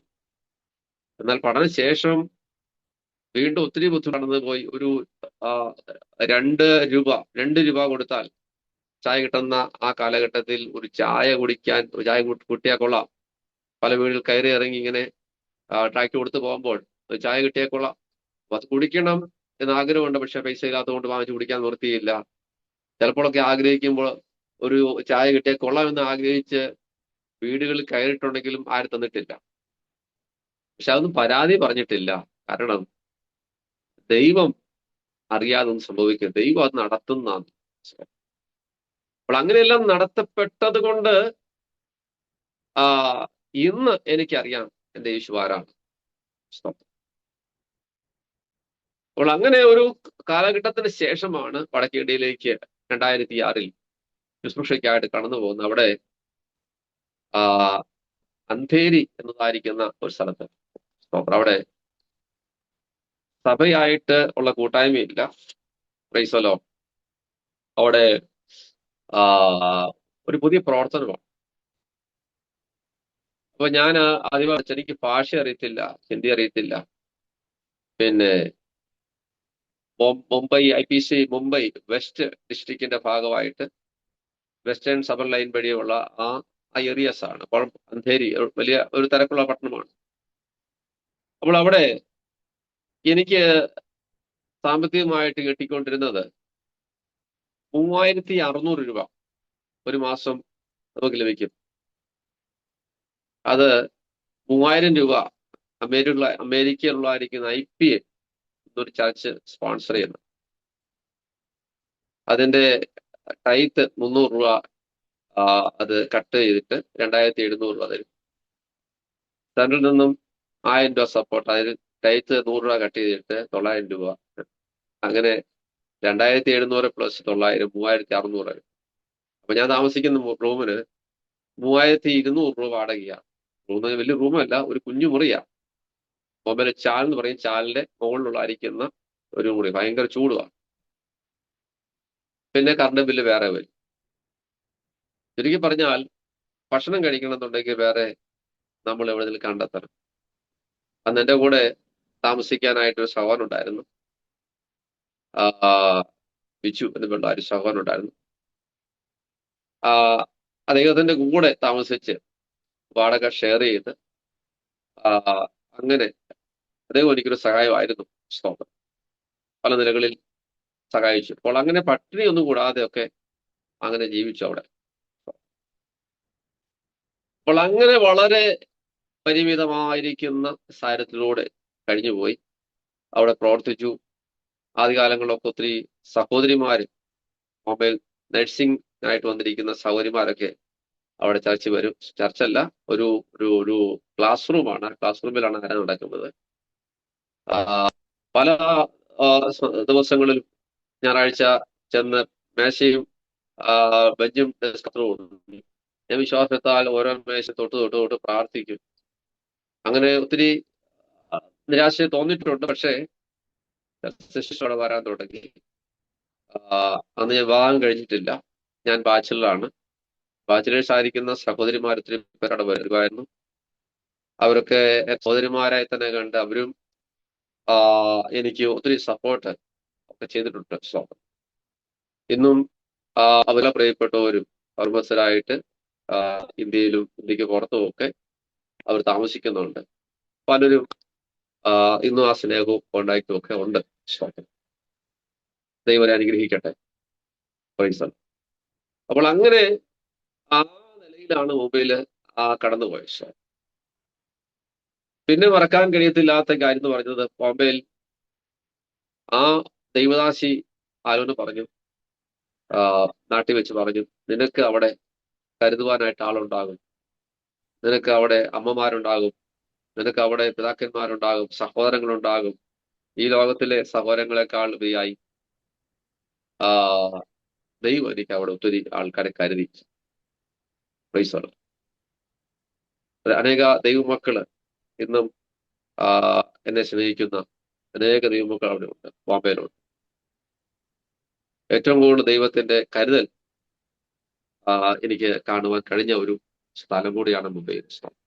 തിരിച്ച് പാസ്റ്റർ നാട്ടിലോട്ട് വന്ന എന്നാ പാസ്റ്റർ? പിന്നെ ഞാൻ നാട്ടിലോട്ട് വന്ന് 2016 കഴിഞ്ഞു. 2016 ശേഷമാണ് നാട്ടിലോട്ട് വരുന്നത്. അങ്ങനെ ദേവസ്വത്വം കേട്ടോ പാസ്റ്റർ നാട്ടിലേക്ക് തിരിച്ചു പോരണം? പാസ്റ്റർ ദേവസ്വത്വം പാസ്റ്റർ കേട്ടോ തിരിച്ചു വരണമെന്ന്? നാട്ടിലോട്ട് തിരിച്ചു വരേണ്ടതായിരിക്കുന്ന ഒരു സാഹചര്യം ഉണ്ടായി. എനിക്ക് എൻ്റെ അമ്മയുണ്ട്. അമ്മയ്ക്ക് 87 വയസ്സുണ്ട് ഇപ്പം. അപ്പോൾ അമ്മ നോക്കേണ്ട ചുമതല ഉള്ളതുകൊണ്ട് അപ്പൊ അമ്മ വിശ്വാസ അനുഭവമല്ല, കാത്തലിക് തന്നെയാണ് നിൽക്കുന്നത്. അപ്പോൾ എന്റെ കൂടെ താമസിക്കത്തില്ല. അപ്പോൾ അങ്ങനെ ഒരു സാഹചര്യത്തിൽ എനിക്ക് വീട്ടിൽ ഇവിടെ നോക്കാൻ ആളില്ലാത്തതുകൊണ്ട് നാട്ടിലോട്ട് വരേണ്ട സാഹചര്യം ഉണ്ടായി. അങ്ങനെയാണ് ഞാൻ നാട്ടിലോട്ട് 2016 വന്ന് വരുന്നത്. അതുവരെയുള്ള കാലഘട്ടങ്ങളിൽ തന്നെ ബോംബെ തന്നെയായിരുന്നു.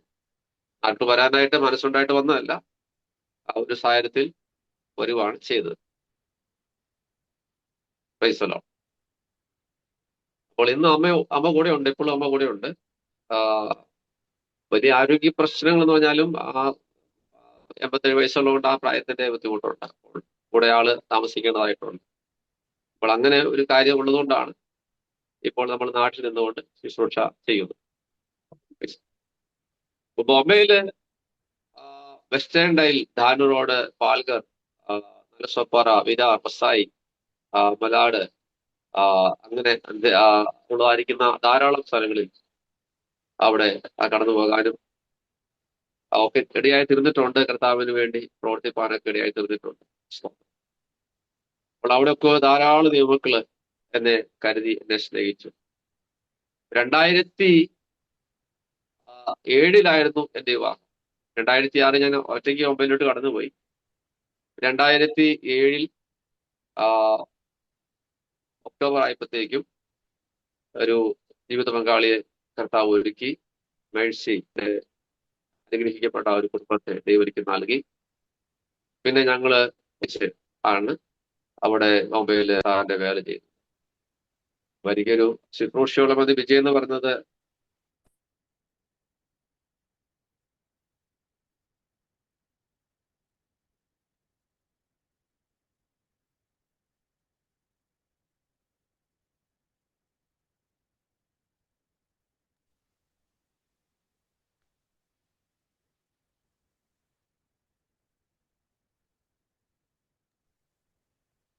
കേൾക്കാൻ പറ്റുന്നുണ്ടോ? കേൾക്കാം, പക്ഷെ പറഞ്ഞു കണ്ടിന്യൂ ചെയ്തു. ശുശ്രൂഷകളുടെ ബന്ധത്തിൽ വിജയം എന്ന് പറയുന്നത് അനുഗ്രഹിക്കപ്പെട്ട ജീവിത പങ്കാളി ലഭിച്ചതാണ്. ഏറ്റവും പരിമിതമായിരിക്കുന്ന സാഹചര്യത്തില് യാതൊരു പരാതിയില്ലാതെ, വെറുപ്പില്ലാതെ മുംബൈയിലുള്ള കാലത്തെല്ലാം അവനെ കഴിഞ്ഞു. ഒത്തിരി ഞെരുക്കത്തിന്റെ അവസ്ഥയില്.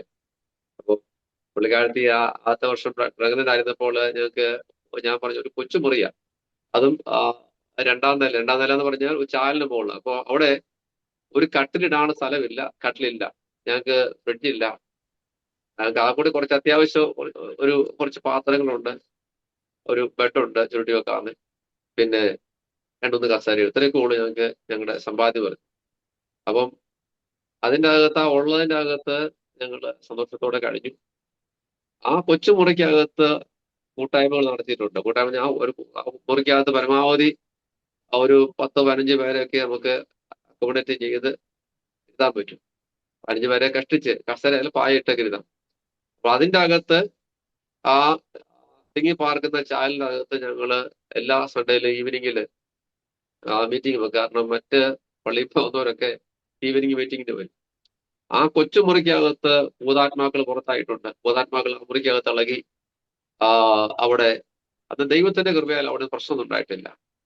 കാരണം അത്രയും ആൾക്കാർ തിങ്ങി പാർക്കുന്നിടത്ത് അതിന്റെ അകത്ത് ഭൂതം ഇളകുമ്പോഴും ബഹളമൊക്കെ ഉണ്ടായിട്ടുണ്ടെങ്കിലും അവിടെ മറ്റ് നിലയിൽ പ്രശ്നമൊന്നും ഉണ്ടായിട്ടില്ല.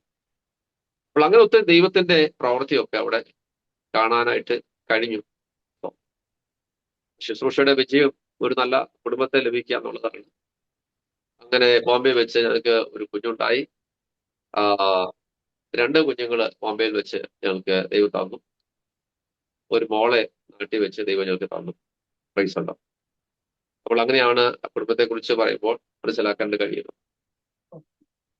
അപ്പം ശുശ്രൂഷയുടെ ബന്ധത്തിൽ ഒത്തിരി കാര്യങ്ങൾ പറയാനായിട്ടുണ്ട്. ബോംബെയില് ദൈവത്തിന്റെ കരുതൽ,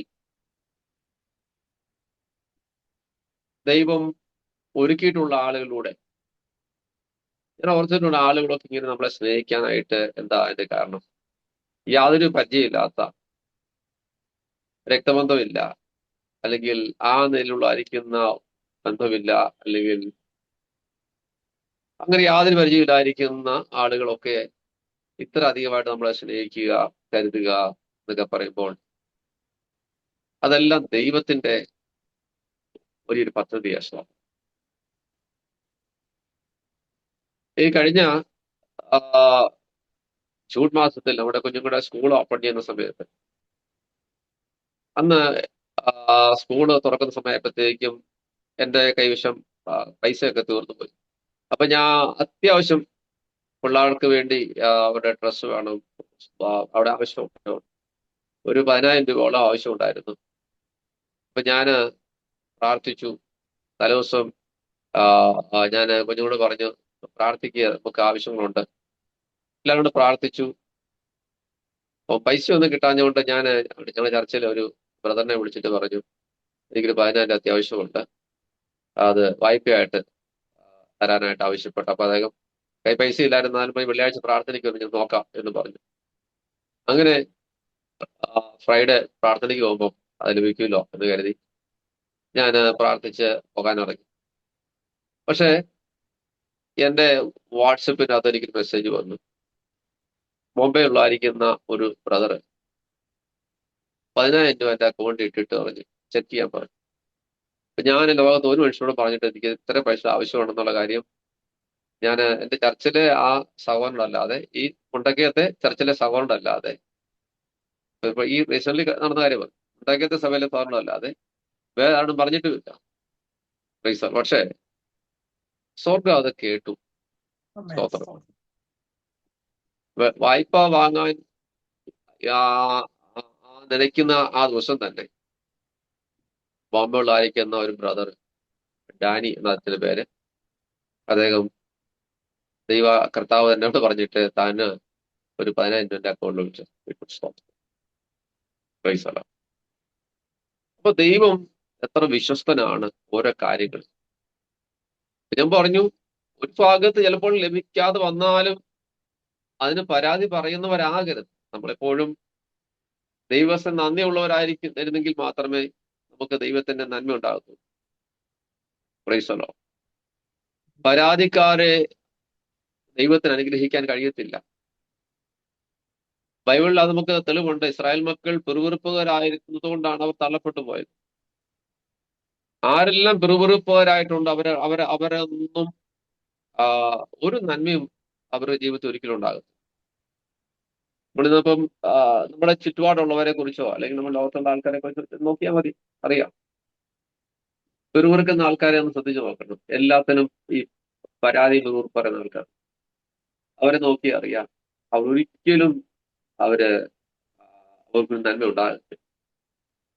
അസമയം ഉള്ളതിന് സ്തോത്രം പറയുന്ന ആൾക്കാരായി ഉള്ളതിന് സ്തോത്രം പറഞ്ഞു നോക്കി പൈസലോ അവർക്ക് എന്നും അവർക്ക് നന്മ ഉണ്ടാവും.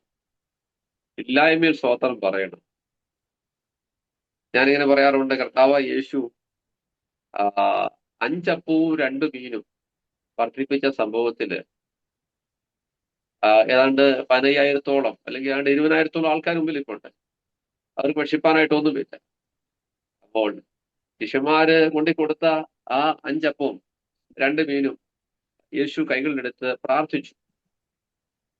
യേശു ആ അപ്പവും മീനും എടുത്ത് പ്രാർത്ഥിച്ചപ്പോൾ പറഞ്ഞ വാചകം എത്രയേ ഉള്ളൂ, പിതാവേ, ഈ ബ്രെഡിനായിട്ട് സ്തോത്രം ചെയ്യുന്നു, ഈ മീനിനായിട്ട് സ്തോത്രം ചെയ്യും. Price the Lord. ഈ അപ്പത്തിനും മീനിന് വേണ്ടി സ്തോത്രം ചെയ്തു, അല്ലെങ്കിൽ ദൈവത്തിന് നന്ദി പറഞ്ഞു. Thanks for. ആ നന്ദി പറഞ്ഞ ശേഷം പങ്കിടുവാനായിട്ട് കൊടുത്തു. അവിടെ ഒരു വർധനമുണ്ട്. സ്തോത്രം. അപ്പൊ ഓർത്തോണം, ഇതെന്താ, എന്തിനുള്ളൂ, ഇത് തികയത്തില്ലല്ലോ എന്ന് പരാതി പറയല്ല ചെയ്യുന്നത്.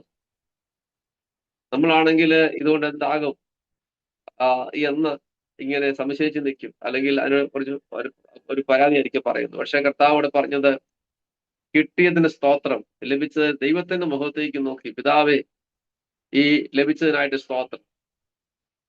അപ്പൊ ലഭിച്ചതിന് സ്തോത്രം പറഞ്ഞപ്പോൾ അത് അനേകർക്ക് പങ്കിടുവാൻ ഉള്ള അനുഗ്രഹമായിട്ട് മാറി. അപ്പൊ നമ്മുടെ ജീവിതത്തിൽ ലഭിക്കുന്ന എല്ലാത്തിനും സ്തോത്രം പറഞ്ഞാൽ, ഉള്ള അവസ്ഥയിൽ സ്തോത്രം പറഞ്ഞാൽ, ഇന്ന് ഉള്ളതിന് സ്തോത്രം പറഞ്ഞാൽ, ഞാൻ പറയും ഇന്ന് മുളക് പൊട്ടിച്ച് കഞ്ഞി കുടിക്കാനുള്ളെങ്കിലും അതിനും സ്തോത്രം എന്ന് പറഞ്ഞാൽ അവിടെ ദൈവത്തിന്റെ വർധനമുണ്ടാകും. എന്നോട് ഞാൻ ചേർന്ന് ഒന്ന് പറഞ്ഞു എന്ന് മാത്രമേ ഉള്ളൂ.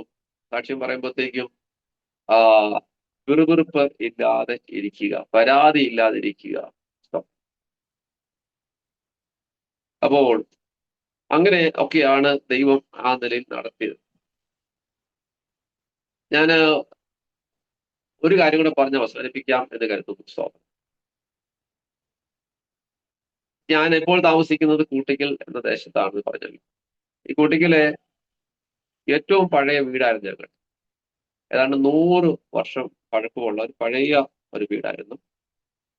ആ കാലപ്പഴക്കങ്ങൾ കൊണ്ട് തന്നെ അതിന് ഒത്തിരി ഡാമേജ് ഉണ്ടായി.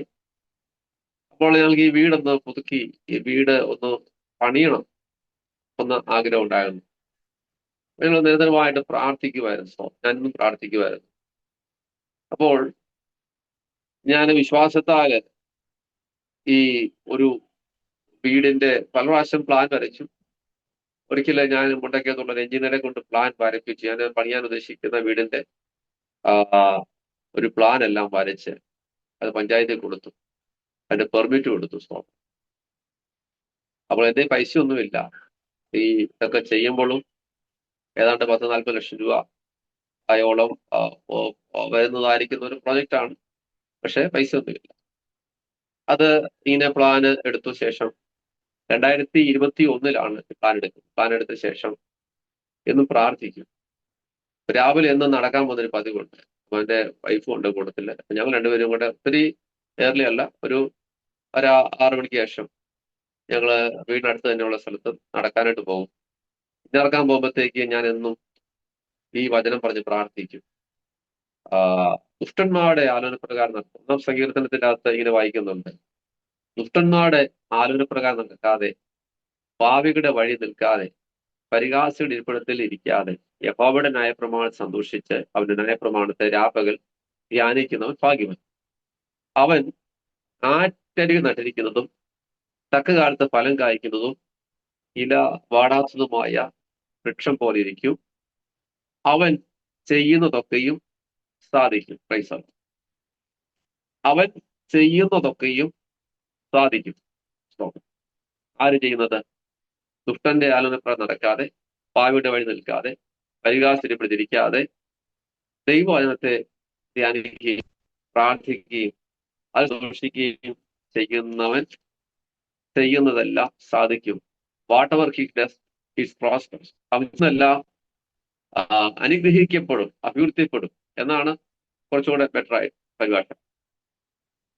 അപ്പം ദൈവമേ ഞാൻ ചെയ്യുന്നത് അനുഗ്രഹിക്കപ്പെടും. ആ ഒരു വചനം പറഞ്ഞ് പ്രാർത്ഥിക്കും. അങ്ങനെ നടന്ന് എല്ലാ ദിവസവും നടക്കാൻ പോയി വചനം പറയും. ഞാൻ വരുമ്പോഴത്തേക്ക് വീടിന്റെ ഭാഗത്തേക്ക് വരുമ്പോഴത്തേക്ക് ഞാനിങ്ങനെ ഭാവനെ കാണും. കർത്താവേ, ഇവിടെ നൽകുന്ന വീട് എങ്ങനെയായിരിക്കും? പലപ്പോഴും ഇമാൻ ചെയ്ത് നോക്കും. സ്തോത്രം. അത് എനിക്ക് ദൈവത്തോടുള്ള വിശ്വാസത്താൽ ഞാൻ ചെയ്ത കാര്യം. സംഭവിച്ചെന്താന്ന് വെച്ചാൽ 2021 ഒക്ടോബർ മാസം 16-ാം തീയതി അന്ന് രാവിലെ മഴയുണ്ടായിരുന്നു. ആറ്റില് സാധാരണ വെള്ളമൊക്കെ ഉള്ളൂ. പക്ഷെ രാവിലെ നടക്കാൻ പോയപ്പോഴത്തേക്കും കുറെ മഴ ആയപ്പോഴത്തേക്കും ഞങ്ങൾ വെട്ടം തിരിച്ചു പോകുന്നു. പക്ഷെ മഴ തോരുന്നില്ല. അങ്ങനെ മഴ തോരാതെ ഒരു 9 മണിയായി. എനിക്ക് ഒരു തലവേദനയാവുകൊണ്ട് ഞാൻ 9 മണിയൊക്കെ കിടക്കുക. അപ്പം എന്നെ വൈഫ് വിളിച്ചിട്ട് പറഞ്ഞു, ഇവിടെ ആറ്റിൽ വെള്ളം ഉയർന്നുകൊണ്ടിരിക്കുക, നമ്മുടെ വിറകൊക്കെ ഒന്ന് മാറ്റാൻ പറഞ്ഞു. അപ്പൊ ഞാൻ നോക്കിയപ്പോഴത്തെ ആറ്റിലെ വെള്ളം, ഞങ്ങളുടെ വീട് ആറിന്റെ സൈഡിൽ തന്നെയാണ്. എന്നാൽ ആറ്റിൽ വെള്ളം കയറുന്ന ഒരു പ്രതലത്തിലല്ല. 2012 ഈ പ്രാന്തിയിലൊക്കെ വലിയ വെള്ളപ്പൊക്കം ഉണ്ടായപ്പോഴും നമ്മുടെ ഇവിടെ വെള്ളമൊന്നും കയറിയിട്ടില്ല.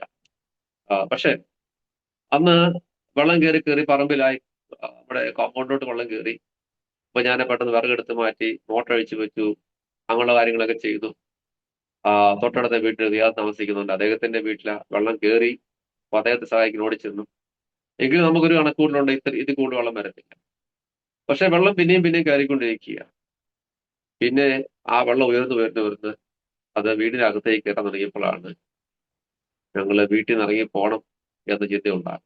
പെട്ടെന്ന് ഞാൻ വൈഫിനെ കൂട്ടി കൊച്ചിനെ എടുത്തുണ്ട്, ഇളയ കൊച്ചിനെ എടുത്തു. മറ്റൊരു ആ, തൊട്ടടുത്തുള്ള ആ ഒരു സ്ഥാപനം നടത്തുന്നതായിരിക്കുന്ന ആൾക്കാർ അവരെ എടുത്ത് അവരെയും കൊണ്ട് റോഡിന് പുറത്തോട്ടിറങ്ങി. പ്രൈസ് അപ്പോൾ അപ്പൊ റോഡിലേക്ക് ഇറങ്ങുമ്പോഴത്തേക്കാണ്ട് അരയൊപ്പം വെള്ളമായി. പെട്ടെന്നാണ് വെള്ളം ഇരച്ച് കലക്കി വരുന്നത്. ആ അങ്ങനെ ആ ഇറങ്ങിയപ്പം ഒന്നും എടുക്കാൻ പറ്റിയില്ല, ഒരു സാധനം എടുക്കാൻ പറ്റിയില്ല. ഈ അലമാരിക്കകത്ത് നമ്മുടെ പ്രോപ്പർട്ടിയുടെ ഡോക്യുമെന്റ്സ് ഒക്കെ ഉണ്ട്. ആ ഡോക്യുമെന്റ്സ് ഫോൺ പോക്കറ്റിൽ കിടപ്പുണ്ട്. ഈ ഡോക്യുമെന്റ്സ് എല്ലാം അലമാരിക്ക് താഴത്തെ ഡ്രോയിൽ നിന്ന് എടുത്ത് അലമാരുടെ മുകളിലേക്ക് എടുത്തു വെച്ചു. കാരണം താഴെ വെള്ളം കയറിയാലും നനയാതിരിക്കാൻ വേണ്ടി അങ്ങനെ ചെയ്ത് വെച്ചിട്ട് പോയി. പക്ഷേ ഞങ്ങൾ ഓടി ചെല്ലുന്നിടത്തെല്ലാം വെള്ളമാണ്. അങ്ങനെ കയറിയാണ്ടൊരു 200 മീറ്റർ അകലെയുള്ള ആയിരിക്കുന്ന ഒരു വീട്ടില് ഞങ്ങൾ ഓടിച്ച് അഭയം പ്രാപിച്ചു. അപ്പോൾ ഞങ്ങളുടെ ഡ്രസ്സെല്ലാം നനഞ്ഞ് കൂന്നിരിക്കുക. ഞങ്ങള് 5 പേരും നനഞ്ഞ് കൂന്നിരിക്കുക. ആ സമയത്ത് കൃപയാൽ എൻ്റെ മാതാവ് വീട്ടിലില്ലായിരുന്നു. എൻ്റെ അമ്മ ഈ വെള്ളം പൊങ്ങുന്നതിന് 2 ദിവസം മുമ്പ് എൻ്റെ സഹോദരയുടെ വീട്ടിലേക്ക് പോയി. പക്ഷെ അതുകൊണ്ട് മാതാവ് അവിടെ ഇല്ലായിരുന്നു. ഞങ്ങളിങ്ങനെ നനഞ്ഞു പോകുന്ന അവിടെ ചെന്നു. വെള്ളം ഉയർന്നു പൊങ്ങി. പിന്നെ ഞങ്ങൾക്ക് വീടൊന്നും കാണാൻ പറ്റത്തില്ല. ഏതൊരു സമയത്ത് ആരും വിളിച്ച് പറഞ്ഞു നിങ്ങളുടെ വീട് മൂടിപ്പോയത്. അന്നേരമാണ് നമ്മൾ ആ കാര്യത്തെ കുറിച്ച് ബോധവാനാകുന്നത്. അപ്പോൾ പിന്നീട് ഞാൻ ഒരു 12 മണിയോട് കൂടെ വേറെ വഴി കൂടെ ഇറങ്ങി ഓടി ചെല്ലുമ്പോഴത്തേക്ക് വീടിന്റെ ഒപ്പം വെള്ളം കിടക്കുകയാണ്. ഓട് മാത്രം കാണും, ബാക്കിയൊന്നുമില്ല. കംപ്ലീറ്റ് കവർ ചെയ്ത് ആ വെള്ളം പോയി. 2020 ഡിസംബറിലെ നമ്മുടെ യൂട്യൂബിലൊക്കെ ആ വെള്ളപ്പൊക്കത്തേക്ക് ഒത്തിരി ആൾക്കാർ വീട് നഷ്ടപ്പെട്ടു, ഒത്തിരി പേരുടെ മരണം സംഭവിച്ചു. ഇതൊക്കെ കൃപയാൽ ഞങ്ങൾക്ക് ദോഷമൊന്നും സംഭവിച്ചില്ല. ഞങ്ങളുടെ ഉടുത്തിരുന്ന ഡ്രസ് അല്ലാതെ വേറെ ഒന്നുമില്ല. ആ ഒരു സാഹചര്യത്തിലേക്ക് വെച്ചു. അന്നാണ് ശരിക്കും പറഞ്ഞ ഒരു തുണിയുടെ വില മനസ്സിലാകുന്നത്. കുഞ്ഞുങ്ങൾക്ക് ഇടാനായി ഡ്രസ്സില്ല. അവിടെ ഉണ്ടായിരുന്ന പിള്ളേർക്ക് ഡ്രസ്സ് ഇല്ലാത്തതുകൊണ്ട് അവിടെയുള്ള ഒരു സാറിന്റെ ഡ്രസ്സാണ് പിള്ളേർക്ക് ഇട്ടാൻ കൊടുത്തത്. ഞങ്ങൾ കയറിയ വീട് ഒരു സപ്ലൈ ഓഫീസറുടെ വീടാണ്. ഷൈനി എന്ന ഒരു മാഡമാണ്. ഒരു ഹസ്ബൻഡ് ഷാജി എന്നൊരു സാർ, അദ്ദേഹം ഹൈസ്കൂൾ മാസ്റ്ററാണ്. അവര് CCI ഫാമിലിയാണ്. ഞങ്ങൾക്ക് കണ്ട അവിടെ ഒരു 25 ദിവസത്തോളം താമസിക്കാനായിട്ട് ഞങ്ങൾക്ക് അവിടെ അറേഞ്ച് ചെയ്തു തന്നു. അപ്പൊ ഈ വെള്ളപ്പൊക്കത്തിന് ശേഷം തിരിച്ചു വരുമ്പോഴത്തേക്കും മൊത്തം റോഡിൽ മുഴുവൻ ചെള്ള, വീട് മുഴുവൻ നാശമായി കിടക്കുന്നു. വീട്ടിലെ സാധനം ഉപയോഗിക്കാനായിട്ടില്ല. പിന്നെ വീണ്ടും ഒന്നേന്ന് തുടങ്ങേണ്ട ഒരു സാഹചര്യത്തിലേക്ക്. പക്ഷെ അന്ന് ഇത് എന്തുടുക്കും എന്ന് വിചാരപ്പെടേണ്ട എന്ന് പറഞ്ഞിരിക്കുന്ന കർത്താവിന്റെ വാക്ക് പോലെ തന്നെ ഒരു ടെൻഷൻ ഉണ്ടായില്ല. അന്ന് രാത്രി ഞാനൊരു കൊടുക്കാൻ ഒരു കയലിക്ക് വേണ്ടി ഞാൻ മുട്ടോളം ചെള്ളയ്ക്കകത്തൂടെ നടന്ന് മറ്റൊരു യാത്രന്റെ വീട്ടിൽ പോയാണ് ഒരു കയ്യിൽ വാങ്ങി. പ്രൈസല്ല. അപ്പോൾ പിറ്റേ ദിവസം അതൊരു ശനിയാഴ്ചയായിരുന്നു. പിറ്റേ ഞായറാഴ്ചയാണ്. ഞായറാഴ്ച വണ്ടി ഓടത്തില്ല. പിന്നെ ഫയർഫോഴ്സൊക്കെ വന്ന് മണ്ണെല്ലാം മാറ്റിയ ശേഷം തിങ്കളാഴ്ച തൊട്ട് ആൾക്കാർ വരാനായിട്ട് തുടങ്ങി. അതിന് ഒത്തിരി ആളുകൾ വന്ന് അവിടെ സഹായിച്ചാണ് ഞങ്ങൾക്കൊരു വീണ്ടും ചെള്ളയെല്ലാം മാറ്റാനും ക്രമീകരണം ചെയ്യാനായിട്ട് പറ്റിയത്. അപ്പൊ ഞാൻ പറഞ്ഞത്, അതിനുശേഷം ആ വീട് മൊത്തം നാശമായിപ്പോയി. ഇന്ന് അവിടെ ഒരു മനോഹരമായ വീട് പണിയാനായിട്ട് കർത്താവ് കൃപ നൽകി. അതിന്റെ കാരണം ഈ വെള്ളം ഉയർന്നു പൊങ്ങിയപ്പോൾ ഒരു മുഖാന്തരം ഉണ്ടായി. ഒത്തിരി ആളുകൾ സഹായിച്ചു. പ്രൈസലോ. ബന്ധുമിത്രാദികളെക്കാൾ ഉപരിയായിട്ട് ഞാൻ ഉണ്ടായിരുന്ന ബോംബെയിൽ ഉണ്ടായിരുന്ന സഭക്കാര്, ഒത്തിരി സഭക്കാര് ഈ വിവരം അറിഞ്ഞ് ഞങ്ങളെ വിളിച്ചു. ഞങ്ങളുടെ അക്കൗണ്ടിൽ പൈസ ആയിട്ട് തന്നു. ദേശത്തും വിദേശത്തുമുള്ള ഒത്തിരി ആളുകളുടെ സഹായമുണ്ടായി. ആരൊക്കെ സഹായിച്ചു എനിക്കറിയത്തില്ല. കാരണം ഒത്തിരി ആളുകൾ അവിടെ പേര് പോലും അറിയത്തില്ല. അങ്ങനെ ഒക്കെയുള്ള ക്രമീകരണത്തിലൂടെ ഒരു വീടിന്റെ സ്ട്രക്ചർ പണിയാനുള്ള നിലയിൽ നമുക്ക് ഉള്ള പൈസ ഉണ്ടായി. ഞങ്ങൾ അങ്ങനെ വീട് പണി ആരംഭിച്ച് കുറച്ച് ലോണോടെ എടുത്ത് ഞങ്ങൾ അത്യാവശ്യം ഒരു മൂന്ന് വർഷം കൊണ്ട് വീട് കംപ്ലീറ്റ് അതിന്റെ പണികൾ പൂർത്തിയാക്കി അവിടെ താമസിക്കുന്നു. ഇപ്പം ഞാൻ വേഗത്തിൽ പറഞ്ഞതേ ഉള്ളൂ. ഞാൻ പറഞ്ഞു, ദൈവം എല്ലാം നന്മയ്ക്കായിട്ട് ചെയ്യും. അന്ന് ആ വെള്ളം ഉയർന്ന് പൊങ്ങിയില്ലായിരുന്നുണ്ടെങ്കിൽ ഇന്ന് ആ പഴയ വീട്ടിൽ തന്നെ താമസിക്കും. പൈസ. അപ്പൊ ആ വെള്ളം ഉയർന്നു പൊങ്ങിയതും എല്ലാം നഷ്ടപ്പെട്ടതും എല്ലാം നന്മയായിട്ട് മാറി. സ്തോത്രം. പഴയ പുതപ്പ്, പഴയ ബെഡ്ഷീറ്റ്, പഴയ ബെഡ് എല്ലാം ഉപയോഗിക്കാൻ കൊള്ളത്തില്ല, അതെല്ലാം ഒഴുകിപ്പോയി. പക്ഷേ അവിടെ എല്ലാം പുതിയത് പോയി. അപ്പൊ തമ്പുരാന്റെ കരുതൽ എന്ന് പറയുന്നത് നമ്മള് ഉദ്ദേശിക്കുന്ന പോലെയല്ല. സ്തോത്രം. അങ്ങനെ നോക്കിയാൽ ഇന്നും ദൈവം അത്ഭുതമായി നടത്തിക്കൊണ്ടിരിക്കുക. അപ്പൊ ഞാനിത് സാക്ഷ്യം പറയുമ്പോഴത്തേക്ക് ഇത് കേൾക്കുന്നവർക്ക് അവർക്ക് വിശ്വാസം ഉണ്ടാകട്ടെ, വിശ്വാസം വർദ്ധിക്കട്ടെ. അതുകൊണ്ടാണ് ഞാൻ ഈ കാര്യം കൂടെ പറഞ്ഞത്.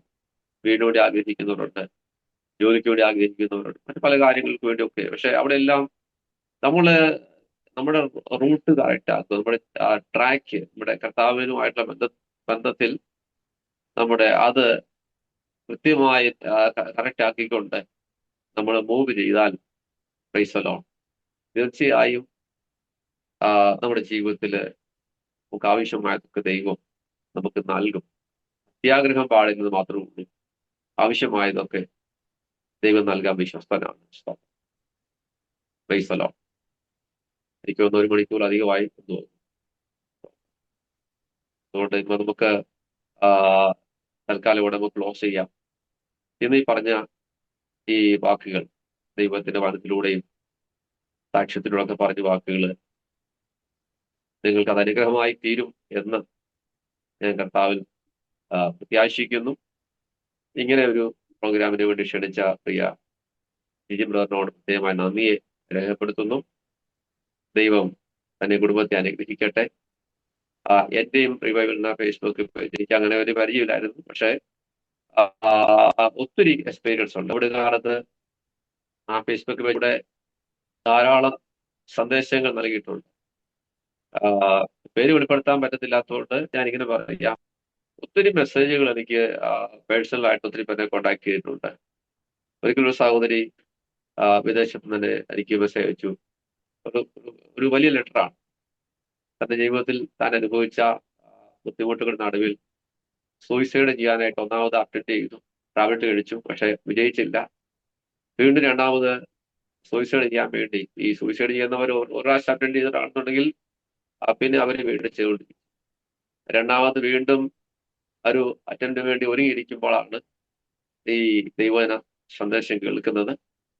അത് അവർക്കൊരു പ്രത്യാശ നൽകി. അവരെന്നെ കോണ്ടാക്ട് ചെയ്തു, ഞാൻ അവരെ വിളിച്ചു, പ്രാർത്ഥിച്ചു. ഇന്ന് അവര് അനുഗ്രഹിക്കപ്പെട്ട ഒരു കുടുംബമായിട്ട് ഒരു ദേശത്ത് കഴിയുന്നുണ്ട്. അങ്ങനെ ഒക്കെ ധാരാളം ആളുകൾ ആ നിലയിൽ ഒത്തിരി പേർക്ക് ജീവിതത്തില് ഒരു നന്മയായി തീരുവാനായിട്ട് ഈ ശുശ്രൂഷ, ഈ ഓൺലൈൻ വഴിയുള്ള ശുശ്രൂഷ മുഖാന്തരമായി ദൈവം തീർത്തിട്ടുണ്ട്. അതിനെല്ലാം ദൈവത്തിന്റെ മഹത്വം അർപ്പിക്കുന്നു. ഈ ശുശ്രൂഷയും കർത്താവ് നിങ്ങൾക്ക് അനുഗ്രഹമാക്കി തീർക്കട്ടെ. നിങ്ങൾക്ക് വേണ്ടി തീർച്ചയായും നിങ്ങൾ പ്രാർത്ഥിക്കും. God bless you. ദൈവം അനുഗ്രഹിക്കട്ടെ. എല്ലാം നന്മയ്ക്കായി സ്വർഗത്തിലെ ദൈവം ചെയ്യുന്നല്ലോ. അനുഗ്രഹിക്കപ്പെട്ടൊരു സാക്ഷി കേൾക്കുവാൻ സ്വർഗത്തിലെ ദൈവം നമുക്ക് ഇടയാക്കി. വളരെ കേട്ടപ്പോൾ തന്നെ ഒത്തിരി പ്രയാസം വന്നു. നമ്മുടെ ജീവിതത്തിൽ അനുഭവിക്കുമ്പോഴൊക്കെ ഉണ്ടാകുന്ന വേദന എന്ന് വെച്ചാൽ ഒത്തിരി പ്രയാസമായിരിക്കും. ഒന്നുമില്ലാത്തൊരവസ്ഥ ജീവിതത്തിൽ വന്നപ്പോഴും തളർന്നു പോകാതെ ഇപ്പോഴും വിശ്വാസത്തിന്റെ വാക്കുകളാണ് പാസ്റ്റർ പറയുന്നത് കേൾക്കുമ്പോൾ ഒത്തിരി ദൈവത്തെ സ്തോത്രം ചെയ്യുന്നു, സ്തുതിക്കുന്നു. തുടർന്ന് ഈ കാണുന്ന പ്രേക്ഷകർക്ക് വേണ്ടിയും നമ്മുടെ ശുശ്രൂഷകർക്ക് വേണ്ടിയും കർത്താവ് ദാസിനെ പ്രാർത്ഥിച്ചുകൊണ്ട് ഈ സെക്ഷൻ ഇവിടെ ക്ലോസ് ചെയ്യുന്നതായിരിക്കും. സ്തോത്രം. നമുക്ക് പ്രാർത്ഥിക്കാം. ഞങ്ങളുടെ പരിശുദ്ധനായ കർത്താവേ സ്തോത്രം. ഈ സമയം ദൈവസന്നിധിയിൽ പ്രാർത്ഥിക്കുന്നു. കർത്താവെ, ഈ നസ്രായന്റെ വഴികൾ എന്ന ഈ പ്രോഗ്രാം കാണുന്ന എല്ലാ പ്രിയപ്പെട്ടവർക്കായിട്ട് ഞങ്ങൾ സ്തോത്രം ചെയ്യുന്നു. കർത്താവെ, വ്യത്യസ്തമായ നിലവാരങ്ങളിലുള്ള വ്യത്യസ്തമായ രാജ്യങ്ങളിൽ പലയിടങ്ങളിലൊക്കെ ജീവിതാനുഭവങ്ങൾ കടന്നു പോകുന്നവരൊക്കെ ഇത് കാണും.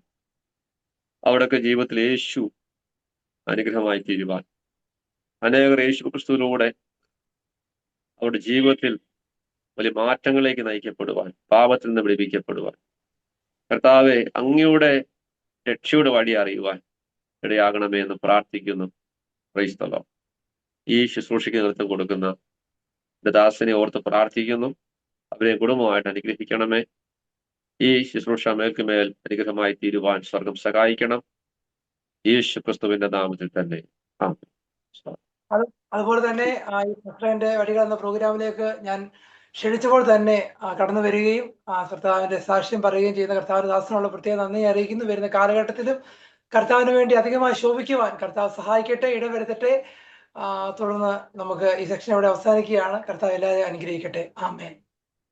Okay, thank U.